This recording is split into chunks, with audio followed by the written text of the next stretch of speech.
помыла голову. Первая важная информация. И вторая важная информация. У меня к вам є питання. Смотрите, не знаю, но мне кажется, довольно-таки, ну, как бы не прям бросается в глаза, но отличие есть от корня до длины. Я 12 числа записана на уходовую процедуру по волосам. Полная реконструкция. И плюс я записалась на окрашивание. Но я, знаете, в раздумьях.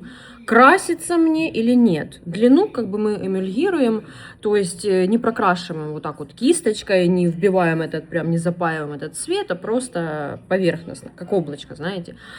А вот корень, ну как бы, да, прокрашиваем. И у меня вот вопросик, красить мне волосы и вообще вот корень красить или оставлять такой, пусть типа отрастает. Просто у меня вот он такой русый, светлый, поняли? Вот я думаю, колеблется он с длиной. Особенно височная часть прям вообще такая вот светлая-светлая.